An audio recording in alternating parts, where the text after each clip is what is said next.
राजकारणामध्ये जबाबदारीच्या पदावर असणाऱ्या नेत्यांना प्रत्येक वक्तव्य जपून करावं लागतं। अतिउत्साहाच्या भरामध्ये केलेली विधानं वादाला आमंत्रण देतात। सध्या मंत्री गिरीश महाजनांचं असंच एक विधान वादाच्या केंद्रस्थानी आलंय। अमृतसरमध्ये झालेल्या कार्यक्रमात बोलताना महाजनांनी ऑपरेशन ब्लू स्टार बाबत आपलं मत व्यक्त केलं आणि त्यांच्या एका वक्तव्यामुळे वादाला तोंड फुटलं।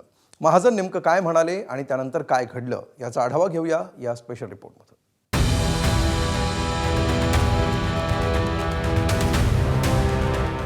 हमारे लिए मैं कहूँगा काला दिन है।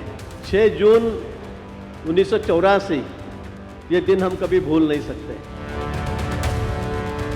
दहशतवादाविरुद्ध सगळ्यात मोठी लढाई केली आणि दहशतवादाचा बिमोड केला आणि पंजाब देशामध्ये ठेवलं, त्याला तुम्ही काळा दिवस मानत असाल ते तुमच्यासारखे गद्दार आणि देशद्रोही तुम्हीच।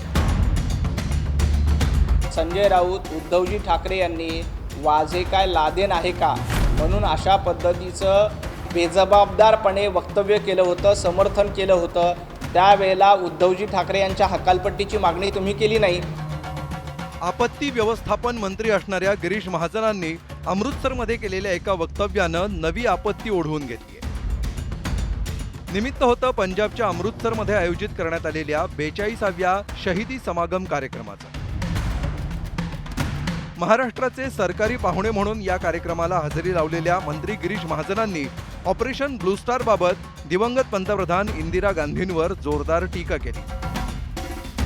यावेळी केलेल्या भाषणात त्यांनी 6 जूनचा उल्लेख काळा दिवस असा केल्यामुळे वादाची ठिणगी पडली। हमारे लिए मैं कहूँगा काला दिन है।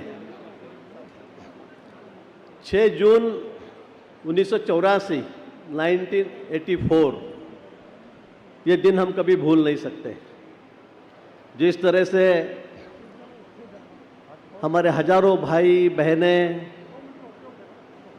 शहीद हुए, मारे गए, हमारे पवित्र धर्मस्थल पर सेना का आक्रमण हुआ, मैं यही कहूँगा। इंदिरा जी ने जबरदस्ती उन्हें पंजाब में घुसाया, हमारे पवित्र धर्मस्थल पर घुसाया। 1984 मध्ये झालेल्या कारवाईत प्राण गमावलेल्यांना श्रद्धांजली वाहण्यासाठी कार्यक्रमाचं आयोजन करण्यात आलं होतं। ऑपरेशन ब्लू स्टारच्या वेळी लपून बसलेला खलिस्तानवादी जर्नल सिंग भिंद्रनवाला याच्यासह त्याच्या साथीदारांना 6 जून रोजी कंठस्नान घालण्यात आलं होतं।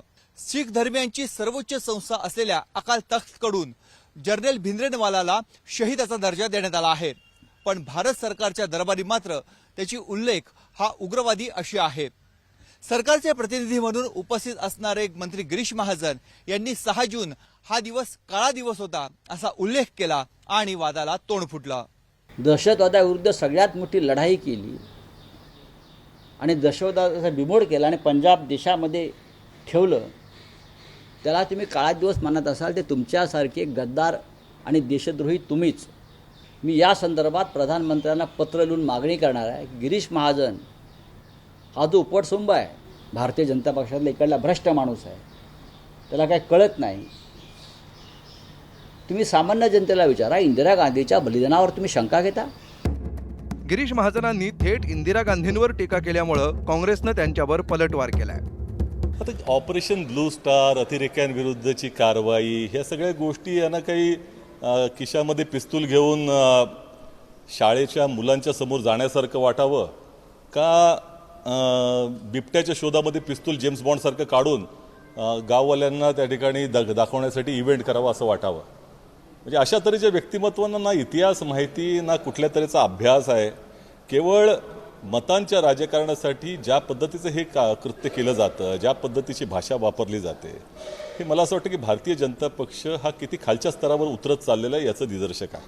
नाही, कोण काय म्हणतं त्यावेळची परिस्थिती जी होती देशामध्ये आणि जो निर्णय त्यावेळेस घेतला गेला इंदिराजींच्या काळात, तो निर्णय जर झाला नसता तर कदाचित भारताचे 2 तुकडे झालेले बघायला मिळायचे। हा अखंड भारत दिसला नसता। ज्यांचा अभ्यास नाही, ज्यांना काही बोलायचे त्यांचा यावर माहिती नाही, अशा पद्धतीनं लोक टिप्पणी करत असतात। तर भाजपनं गिरीश महाजनांची पाठराखण करताना विरोधकांवर पलटवार केलाय। संजय राऊत उद्धवजी ठाकरे यांनी वाजे काय लादेन आहे का म्हणून अशा पद्धतीचं बेजबाबदारपणे वक्तव्य केलं होतं, समर्थन केलं होतं। त्यावेळेला उद्धवजी ठाकरे यांच्या हकालपट्टीची मागणी तुम्ही केली नाही। ज्या वाझेची लादेंबरोबर तुलना करण्याचा प्रयत्न केला होता, त्याचं समर्थन करण्याचा प्रयत्न केला होता, त्याबद्दल संजय राऊत चकार शब्दांनी बोलत नाहीत. आणि ज्या पद्धतीनं गिरीश भाऊंनी वक्तव्य केलं त्या वक्तव्याचा विपर्यास करण्याचा प्रयत्न केला जातोय. एकीकडे राष्ट्रीय सुरक्षेसाठी करण्यात आलेली कारवाई आणि दुसरीकडे धार्मिक प्रादेशिक भावना, या द्वंद्वात गिरीश महाजनांचं विधान दुसऱ्या बाजूला झुकणार आहे. विरोधकांच्या टीकेनंतर भाजपकडून महाजनांच्या विधानाची दखल घेतली जाणार का आणि वरिष्ठांकडून त्यांना राष्ट्र प्रथम या पक्षाच्या धोरणाची नव्यानं आठवण करून दिली जाणार का, हे लवकरच कळेल. ब्युरो रिपोर्ट, ABP माझा.